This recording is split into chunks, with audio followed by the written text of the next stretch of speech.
ও, এই তাহলে। কত ভালো ভালো জায়গায় সম্বন্ধ দেখেছিলাম, কোথাও রাজি হলো না। তারপর এমন একটা বিয়ে করে আনলো যে বিয়ে বাড়িতেই ওই সব খাবার কম পড়ে গেছিল। ঠিকই বলেছো। ও বিশেষ কুমার তো তার মেয়েকে 50 লাখ টাকার গাড়ি দেওয়ার জন্য তৈরি ছিল। শুধু গাড়ি নয়, সোনা, রূপো, এই ঘরের সমস্ত আসবাবপত্র সব দেবে বলেছিল। ওইসব ভালো ভালো প্রস্তাব ছেড়ে দিয়ে শেষে কিনা আরে তোমরাও সঙ্গে করে কতটা পণ এনেছে সেটা কেন দেখছো? বরং ও সাথে করে কতটা ভালো গুণ এনেছে সেটাও তো দেখতে পারো। তো ওই ভালো গুণ দিয়ে কি আমরা আচার বানিয়ে খাবো? তাছাড়া হঠাৎ যদি টাকার দরকার পড়ে, তাহলে কি ওই ভালো গুণ দেখে টাকা পাওয়া যাবে? ব্যাস, অনেক হয়েছে।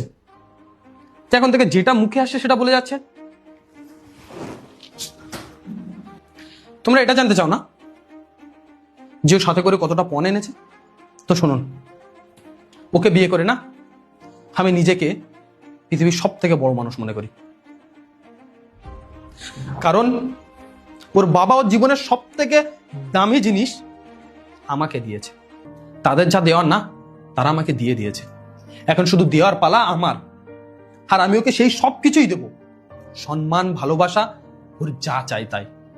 আর বলছিলে না যে যখন অসুস্থ হবে বা কোথাও যাওয়ার প্রয়োজন পড়বে তখন গাড়িতে বসে যাবে? আরে ওসব গাড়ি কোনোই কাজে আসবে না যদি নিজের সঙ্গিনী নিজের পাশে না থাকে। কথায় আছে না, মেয়েদেরকে তুমি যেটা দেবে সেটা ডবল করে দেবে। সেটা ভালোবাসা হোক, সেটা সম্মান হোক, আর সেটা ঘৃণা হোক। জীবনে না শান্তি প্রয়োজন, জিনিসপত্র নয়। জিনিসপত্র আজ নয় তো কাল আমরা কামিয়ে নিতে পারবো, কিন্তু শান্তিটা বেশি জরুরি। যতই হোক, যারা বোঝে না তাদের কোনোভাবেই বোঝানো যায় না। যাই হোক, আশা করি আপনাদের চা খাওয়া হয়ে গেছে, তো এখন আপনারা আসতে পারেন।